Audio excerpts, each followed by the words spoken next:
ಜಾರಿಗೆ ಬಂತು. ಈ ಮೂಲಕ ಭಾರತದ ಏಕರೂಪದ ಗುರುತಿನ ಕಾರ್ಡ್ ಯೋಜನೆಯನ್ನ ಪ್ರಾರಂಭ ಮಾಡಲಾಯಿತು. 2005ರಲ್ಲಿ ಡಾಕ್ಟರ್ ಮನಮೋಹನ್ ಸಿಂಗ್ ಪ್ರಧಾನಿಯಾಗಿದ್ದ ವೇಳೆಯೇ ನರೇಗಾ ಅಂದ್ರೆ ರಾಷ್ಟ್ರೀಯ ಗ್ರಾಮೀಣ ಉದ್ಯೋಗ ಖಾತ್ರಿ ಕಾಯ್ದೆ ಯೋಜನೆಯನ್ನ ಪರಿಚಯ ಮಾಡಲಾಯಿತು. ಸಿಂಗ್ ಪ್ರಧಾನಿಯಾಗಿದ್ದ ವೇಳೆಯೇ 2008 ಅಕ್ಟೋಬರ್ 22ರಂದು ಚಂದ್ರಯಾನ-1 ಉಡಾವಣೆ ಆಯಿತು. ಸಿಂಗ್ ಆಡಳಿತಾವಧಿಯಲ್ಲಿ ಭಾರತ ಫೆಬ್ರವರಿ 24, 2012ರಂದು ವಿಶ್ವ WHO ಇಂದ ಪ್ರಮಾಣ ಪಡೆಯಿತು. ಮಾಜಿ ಪ್ರಧಾನಿ ಮನಮೋಹನ್ ಸಿಂಗ್ ಅವರ ನಿಧನಕ್ಕೆ ರಾಜಕೀಯ ನಾಯಕರು ಕಂಬನಿ ಮಿಡಿದಿದ್ದಾರೆ. ಸಿಂಗ್ ಅವರ ನಿಧನಕ್ಕೆ ಪ್ರಧಾನಿ ನರೇಂದ್ರ ಮೋದಿ ಸಂತಾಪ ಸೂಚಿಸಿದ್ದಾರೆ. ಇವರು ಕಾಂಗ್ರೆಸ್ ನಾಯಕರಾದರೂ ಎಲ್ಲಾ ಪಕ್ಷದ ನಾಯಕರ ಜೊತೆ ಉತ್ತಮ ಬಾಂಧವ್ಯ ಹೊಂದಿದ್ರು. ಯಾರ ವಿರುದ್ಧವೂ ಜೋರಾಗಿ ಮಾತನಾಡದೆ ಕೆಲಸದಲ್ಲೇ ಸದ್ದು ಮಾಡ್ತಾ ಇದ್ರು. ದೇಶದ ಪ್ರಧಾನಿಯಾಗಿ ಇವರು ಸಲ್ಲಿಸಿದ ಸೇವೆ ಅತ್ಯಮೂಲ್ಯವಾದದ್ದು ಅಂತ ಟ್ವೀಟ್ ಮೂಲಕ ಪ್ರಧಾನಿ ನರೇಂದ್ರ ಮೋದಿ ಸಂತಾಪ ಸೂಚಿಸಿದ್ದಾರೆ. ಮನಮೋಹನ್ ಸಿಂಗ್ ನಿಧನಕ್ಕೆ ರಾಷ್ಟ್ರಪತಿ ಸಂತಾಪ ಸೂಚಿಸಿದ್ದಾರೆ. ಡಾಕ್ಟರ್ ಸಿಂಗ್ ಅವರು ಅಪರೂಪದ ರಾಜಕಾರಣಿ ಅಂತ ಟ್ವೀಟ್ ಮೂಲಕ ರಾಷ್ಟ್ರಪತಿ ಮುರ್ಮು ಸಂತಾಪ ಸೂಚಿಸಿದ್ದಾರೆ.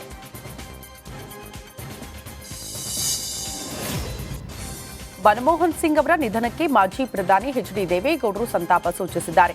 ಅವರ ನಿಧನದ ಸುದ್ದಿ ತಿಳಿದು ತೀವ್ರ ದುಃಖವಾಗಿದೆ. ಅವರು ಒಳ್ಳೆಯ ಮತ್ತು ತಾಳ್ಮೆಯ ವ್ಯಕ್ತಿ, ಅತ್ಯದ್ಭುತ ಅರ್ಥಶಾಸ್ತ್ರಜ್ಞ, ನಾನು ಗೌರವಿಸುವ ಸಹೋದ್ಯೋಗಿ, ಭಾರತದ ಆರ್ಥಿಕ ಭವಿಷ್ಯವನ್ನ ಬದಲಾಯಿಸಿರುವ ವ್ಯಕ್ತಿ. ಅವರ ಸಾಧನೆ ಎಂದಿಗೂ ಮರೆಯಲಾಗದು ಅಂತ ಟ್ವೀಟ್ ಮೂಲಕ ಸಂತಾಪ ಸೂಚಿಸಿದ್ದಾರೆ.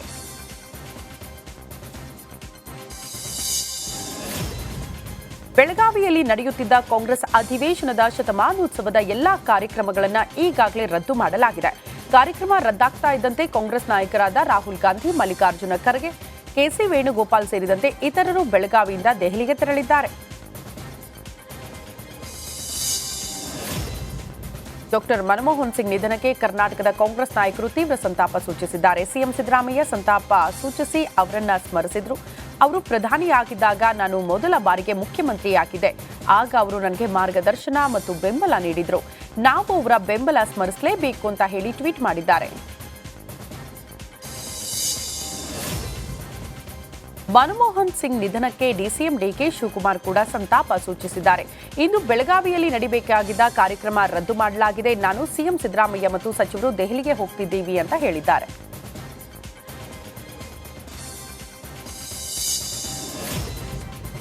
ಆಧುನಿಕ ಭಾರತದ ರೂವಾರಿಯಾಗಿದ್ದ ಸಿಂಗ್ ವಿಧಿವಶರಾಗಿದ್ದಾರೆ. ದೆಹಲಿಯ ಏಮ್ಸ್ ಆಸ್ಪತ್ರೆಗೆ ಗಣ್ಯರ ದಂಡು ಧಾವಿಸಿ ಅಂತಿಮ ದರ್ಶನ ಪಡೆದುಕೊಂಡಿದ್ದಾರೆ. ದೇಶದಾದ್ಯಂತ 7 ದಿನಗಳ ಕಾಲ ಶೋಕಾಚರಣೆ ಘೋಷಣೆ ಮಾಡಲಾಗಿದೆ. ಡಾಕ್ಟರ್ ಮನಮೋಹನ್ ಸಿಂಗ್ ನಿಧನದ ಹಿನ್ನೆಲೆಯಲ್ಲಿ ಸರ್ಕಾರ 7 ದಿನಗಳ ಕಾಲ ಶೋಕಾಚರಣೆ ಘೋಷಣೆ ಮಾಡಿದೆ.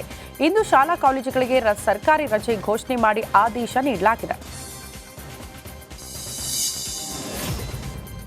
ಬೆಳಗಾವಿಯ ಗೋಕಾಕ್ ತಾಲೂಕಿನ ಕುಂದರ್ಗಿ ಗ್ರಾಮದಲ್ಲಿ ಮತ್ತೋರ್ವ ಬಾಣಂತಿ ಸಾವಿಗೀಡಾಗಿದ್ದಾರೆ. 25 ವರ್ಷದ ಪೂಜಾ ಕಡಕಬಾವಿ ಮೃತಪಟ್ಟಿದ್ದಾರೆ. 2 ದಿನಗಳ ಹಿಂದೆ ಹೆರಿಗೆಗಾಗಿ ಬಿಮ್ಸ್ ಆಸ್ಪತ್ರೆಗೆ ದಾಖಲಾಗಿದ್ರು. ಮೊನ್ನೆ ಗಂಡು ಮಗುವಿಗೆ ಜನ್ಮ ನೀಡಿದ್ರು.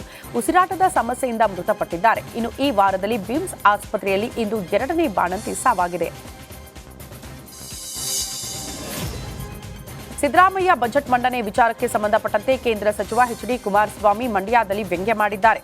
ಎಷ್ಟು ದಿವಸ ಆಡಳಿತದಲ್ಲಿ ಇದ್ರಿ ಅನ್ನೋದು ಮುಖ್ಯ ಅಲ್ಲ, ಉತ್ತರ ಕರ್ನಾಟಕಕ್ಕೆ ಅನ್ಯಾಯ ಅಂತಿದ್ದಾರೆ. ಆಡಳಿತದಲ್ಲಿ ನಿರಂತರವಾಗಿ ಮಲ್ಲಿಕಾರ್ಜುನ ಖರ್ಗೆ ಅವರ ಮಗ ಇದ್ದಾರೆ.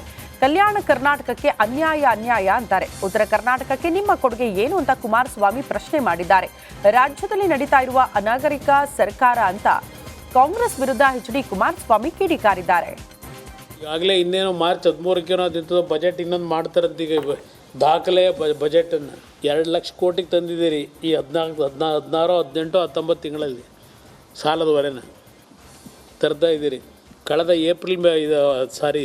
ನವಂಬರ್ ಡಿಸೆಂಬರ್ನಲ್ಲಿ ಸಾಲ ಮಾಡಿರ್ತಕ್ಕಂಥ ಪ್ರಮಾಣ 347% ಹೋಗಿದೆ ಅಂತ ಹೇಳಿ ಯಾವುದೋ ಪತ್ರಿಕೆಯಲ್ಲಿ ನೋಡ್ತಾ ಇದ್ದೆ. ಸಾಲ ಮಾಡಿರೋ ಪ್ರಮಾಣ 347%. ಎಲ್ಲಿಗೆ ತಗೊಂಡು ಹೋಗ್ತೀರಿ? ಶಾಸಕರುಗಳಿಗೂ ಗೌರವ ಇಲ್ಲ. ನಾನು ಹೇಳೋದಲ್ಲ. ರಾಜ್ಯದಲ್ಲಿ ಬಾಣಂತಿಯರ ಸಾವಾಗ್ತಾ ಇರೋದರ ಬಗ್ಗೆ ಕೇಂದ್ರ ಸಚಿವ ಎಚ್.ಡಿ. ಕುಮಾರಸ್ವಾಮಿ ಕಿಡಿಕಾರಿದ್ದಾರೆ. ರಾಜ್ಯದಲ್ಲಿ ಬಾಣಂತಿಯರ ಸಾವು ಹೆಚ್ಚಾಗ್ತಾ ಇದೆ. ಇದರ ಬಗ್ಗೆ ಸರ್ಕಾರ ಸಣ್ಣ ಕನಿಕರವನ್ನ ಕೂಡ ತೋರಿಸ್ತಾ ಇಲ್ಲ. ಸೌಜನ್ಯದ ಮಾತುಗಳನ್ನ ನಾನು ಕೇಳಿಲ್ಲ. ಈ ಸರ್ಕಾರ ಸತ್ಯಾಂಶ ಯಾಕೆ ಇಲ್ಲಿ ತನಕ ಹೊರಗೆ ತಂದಿಲ್ಲ? ಪಾಪ ಬಾಣಂತಿ ಹೆಣ್ಣು ಮಕ್ಕಳ ಸಾವಾದಾಗ ಪಶ್ಚಾತ್ತಾಪ ಪಟ್ರ ಅಂತ ಮಂಡ್ಯದಲ್ಲಿ ಕುಮಾರಸ್ವಾಮಿ ಪ್ರಶ್ನೆ ಮಾಡಿದ್ದಾರೆ. ಮೆಡಿಸನ್ ಅದೇನೋ ನಿಮ್ಮ ಗ್ಲೂಕೋಸು ಇದೇನೋ ಹೆವಿ ಇದರಲ್ಲಿ ಡಿಫೆಕ್ಟ್ಗಳು ಅಂತ ಹೇಳಿ ನೀವೇ ಹೇಳ್ಕೊಂಡಿದ್ದೀರಿ. ಪ್ರಾರಂಭಿಕ ಹಂತದಲ್ಲಿ ಸಾವುಗಳಾದಾಗ ಆ ಬಡ ಕುಟುಂಬದ ಹೆಣ್ಣುಮಕ್ಕಳಿಗೆ ಇವ್ರು ಬಿಟ್ಟರೆ ಯಾರು ಗೌರವ ಕೊಡೋರಿಲ್ಲ, ಇವರೇ ಕೊಡೋರು ಈ ದೇಶದಲ್ಲಿ. ಆ ಕುಟುಂಬಗಳನ್ನ ಸಾವು ನೋವಿಗೆ ಕಾರಣಕರ್ತಿದ್ದಲ್ಲ, ಏನಾದರೂ ಪಶ್ಚಾತ್ತಾಪ ಪಟ್ರೆ ಯಾರಾದರೂ ನೀವು ಏನೂ ಆಗಿಲ್ಲ ಅನ್ನೋ ರೀತಿಯಲ್ಲಿ ಓಡಾಡ್ಕೊಂಡಿದ್ದೀರಿ. ಏನು ವೀರಾವೇಶದ ಮಾತುಗಳು, ಎಂಥದ್ದನ್ನು ನೋಡಿಲ್ಲ ನಾವು ಈ ದೇಶದಲ್ಲಿ. ಈ ದೇಶದ ಇತಿಹಾಸ ಪುಟಗಳು ತೆರೆದರೆ ಕಣ್ಣು ಮುಂದೆ ಇದೆ ನಮಗೆ.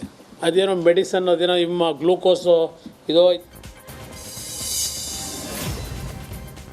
ಧಾರವಾಡದಲ್ಲಿ ಪವರ್ ವಿಥಿನ್ ಕೃತಿ ಬಿಡುಗಡೆ ಮಾಡಲಾಗಿದೆ. ಪ್ರಧಾನಿ ನರೇಂದ್ರ ಮೋದಿ ರಾಜಕೀಯ ಜೀವನ ಮತ್ತು ಸಾಧನೆಯ ಕುರಿತು ಕೃತಿ ಇದಾಗಿದೆ. ಕೇಂದ್ರ ಸಚಿವ ಪ್ರಹ್ಲಾದ್ ಜೋಶಿ ಕೃತಿ ಬಿಡುಗಡೆಗೊಳಿಸಿದ್ದಾರೆ. ಕೃತಿಯನ್ನು ಚಿಂತಕ ಡಾಕ್ಟರ್ ಆರ್ ಬಾಲಸುಬ್ರಹ್ಮಣ್ಯಂ ರಚನೆ ಮಾಡಿದ್ದಾರೆ. ಸುಮಂಗಲೆಯರು ಬುತ್ತಿ ಗಂಟಿಯಲ್ಲಿ ಕೃತಿ ಹೊತ್ಕೊಂಡು ಬಂದಿದ್ದಾರೆ. ವೇದಿಕೆಯಲ್ಲಿ ಸಚಿವ ಅದನ್ನ ಓಪನ್ ಮಾಡಿ ವಿನೂತನವಾಗಿ ಕೃತಿ ಬಿಡುಗಡೆ ಮಾಡಿದ್ದಾರೆ. ನಗರದ ಆಲೂರ ವೆಂಕಟರಾವ ಸಭಾಭವನದಲ್ಲಿ ಕಾರ್ಯಕ್ರಮ ನಡೆದಿದ್ದು ಐಐಟಿ ನಿರ್ದೇಶಕ ಪ್ರೊಫೆಸರ್ ವೆಂಕಪ್ಪಯ್ಯ ದೇಸಾಯಿ ಇತರರು ಕೂಡ ಈ ಕಾರ್ಯಕ್ರಮದಲ್ಲಿ ಭಾಗಿಯಾಗಿದ್ದರು. ಮುನಿರತ್ನ ಮೇಲೆ ಮೊಟ್ಟೆ ಎಸೆತ ವಿಚಾರಕ್ಕೆ ಸಂಬಂಧಪಟ್ಟಂತೆ ಪ್ರಹ್ಲಾದ್ ಜೋಶಿ ಕಾಂಗ್ರೆಸ್ ನಾಯಕರ ವಿರುದ್ಧ ಕಿಡಿಕಾರಿದ್ದಾರೆ. ಕಾಂಗ್ರೆಸ್ ಕೈವಾಡ ಇಲ್ಲ ಅಂತಾರೆ, ಹಾಗಾದ್ರೆ ಪೊಲೀಸರು ಏನು ಮಾಡ್ತಾ ಇದ್ರು? ಆಗಾಗ ಬೇರೆ ಬೇರೆ ಗುಂಪಿನಿಂದ ಮುನಿರತ್ನ ಅವರಿಗೆ ತೊಂದರೆ ಆಗ್ತಾನೇ ಇದೆ. ಮುನಿರತ್ನ ಮೇಲೆ ಆರೋಪ ಬಂದಿತ್ತು. ಈಗ ಕೋರ್ಟ್ನಿಂದ ಬೇಲ್ ಪಡೆದು ಹೊರ ಬಂದಿದ್ದಾರೆ. ಕ್ಷೇತ್ರಕ್ಕೆ ಹೋಗಬೇಡಿ ಅಂತ ಕೋರ್ಟ್ ಹೇಳಿಲ್ಲ. ಕಾಂಗ್ರೆಸ್ ಸರ್ಕಾರದ ವಿರುದ್ಧ ಜೋಶಿ ಕಿಡಿಕಾರಿದ್ದಾರೆ. ನೋಡ್ರಿ, ಕೈವಾಡಿಲ್ಲ ಅಂದರೆ ಪೊಲೀಸರು ಏನು ಮಾಡ್ತಿದ್ರು? ಅವ್ರು ಬಂದಾಗೆಲ್ಲವೂ ತೊಂದರೆ ಕೊಡೋದು ಇದೆಲ್ಲವೂ ನಡೆದಿದೆ. ಬೇರೆ ಬೇರೆ ಗುಂಪುಗಳು ಹೋಗೋದು, ಧಿಕ್ಕಾರ ಹಾಕೋದು, ಅವ್ರ ಕಾರ್ಯಕ್ರಮದಲ್ಲಿದ್ದಲ್ಲಿ ಇದೆಲ್ಲ ನಡೀತಾ ಇದೆ. ಅವ್ರ ಮೇಲೆ ಆರೋಪ ಬಂದಿದೆ. ಇವರು FIR ಮಾಡಿ ಕೋರ್ಟ್ಗೆ ಹಾಕಿದ್ರು. ಕೋರ್ಟ್ನಲ್ಲಿ ಬೇಲ್ ಮೇಲೆ ಬಿಡುಗಡೆ ಆಗಿದೆ. ಕೋರ್ಟ್ ಬೇಲ್ ಮೇಲೆ ಬಿಡುಗಡೆ ಆದ ನಂತರ ಅವ್ರಿಗೆ ಕೋರ್ಟ್ ಯಾವುದು ನಿಮ್ಮ ಕ್ಷೇತ್ರಕ್ಕೆ ಹೋಗಬಾರ್ದು ಅಂತ ಹೇಳಿಲ್ಲ, ಏನಿಲ್ಲ. ಯಾಕೆ ಇವ್ರು ತೊಂದರೆ ಕೊಡಬೇಕು? ಪೊಲೀಸ್ ಪ್ರೊಟೆಕ್ಷನ್ ಕೊಡ್ಬೇಕಲ್ಲ. ಆ ರೀತಿ ಏನಾದರೂ ಆದರೆ ಇವರು ಒಂದು ರೀತಿಯಲ್ಲಿ ನೀನು MLAಗೆ ರಾಜೀನಾಮೆ ಕೊಡಬೇಕು, ಅಲ್ಲಿ ತನಕ ನೀನು ಬಿಡಲ್ಲ ಅನ್ನೋ ರೀತಿ. ಬೆಳಗಾವಿಯಲ್ಲಿ ಭಾರತ ನಕಾಶೆಗೆ ಅವಮಾನ ವಿಚಾರಕ್ಕೆ ಜೋಶಿ ಕಿಡಿಕಾರಿದ್ದಾರೆ. ಇವರು ದೇಶದ ನಕಾಶೆಯನ್ನ ಸರಿ ಮಾಡಿಲ್ಲ, ಇನ್ನೇನು ದೇಶ ಸುಧಾರಣೆ ಮಾಡ್ತಾರೆ ಅಂತ ಕಾಂಗ್ರೆಸ್ ವಿರುದ್ಧ ವಾಗ್ದಾಳಿ ನಡೆಸಿದ್ದಾರೆ. ಸರ್ಕಾರದ ದುಡ್ಡಲ್ಲಿ ಕಾಂಗ್ರೆಸ್ ಸಮಾವೇಶ ಮಾಡ್ತಾ ಇದೆ. ಸಮಾವೇಶ ಯಾಕೆ ಅಂತ ನಾವು ಕೇಳೋದಿಲ್ಲ, ಆದರೆ ಸರ್ಕಾರಿ ದುಡ್ಡಿನಲ್ಲಿ ಯಾಕೆ ಮಾಡ್ತಾ ಇದ್ದೀರಿ ಅಂತ ಕಾಂಗ್ರೆಸ್ ಸರ್ಕಾರದ ವಿರುದ್ಧ ಕಿಡಿಕಾರಿದ್ದಾರೆ. ಬೆಳಗಾವಿ ಗಾಂಧಿ ಭಾರತ, ನಾನು ಈಗಾಗಲೇ ಹೇಳಿದ್ದೇನೆ, ಬೆಳಗಾವಿ ಗಾಂಧಿ ಭಾರತದಲ್ಲಿ ಭಾರತ ನಕಾಶೆಯನ್ನೇ ಅವರು ಸರಿ ಮಾಡ್ತಾ ಇಲ್ಲ. ಇನ್ನೇನು ದೇಶ ಸರಿ ಮಾಡ್ತಾರೆ ಅವರು? ದೇಶದ ನಕಾಶೆಯ ಮತ್ತು ಅದನ್ನು ಪತ್ರಿಕೆಯಲ್ಲಿ ಬಂದ ನಂತರ ಇನ್ನೂ ಸರಿ ಮಾಡಿಲ್ಲ, ಮಾಧ್ಯಮದಲ್ಲಿ ಬಂದ ನಂತರವೂ ಸಹಿತ. ಹೀಗಾಗಿ ಇದೊಂದು ಕಾಂಗ್ರೆಸ್ಸಿನ ಸಮ್ಮೇಳನವನ್ನು ಸರ್ಕಾರಿ ದುಡ್ಡು ಆಕ್ಷೇಪ ಇರೋದು ಭಾಳ ಸಿಂಪಲ್ ಆಗಿದೆ. ನಾವು ಅವ್ರಿಗೆ ನೀವು ಸಮಾವೇಶ ಯಾಕೆ ಮಾಡ್ತೀರಿ ಅಂತ ನಾವು ಕೇಳಿಲ್ಲ, ನೀವು ಮಾಡ್ಕೋರಿ. ಅದನ್ನು ಸರ್ಕಾರಿ ದುಡ್ಡದಾಗ ಯಾಕೆ ಮಾಡ್ತಾಯಿದ್ದೀರಿ? ನೀವೆಲ್ಲೆಲ್ಲ ನೋಡ್ರಿ, ಹೆಸ್ಕಾಮ್ದ ಲೈಟು ದುಡ್ಡೆಲ್ಲ ಲೈಟ್ ಹಾಕಿದವರು ಹೆಸ್ಕಾಮ್ದವರು. ಕಾಂಗ್ರೆಸ್ಸಿನ ಸಮಾವೇಶಕ್ಕೆ ಹೆಸ್ಕಾಮ್ದು ಯಾಕೆ?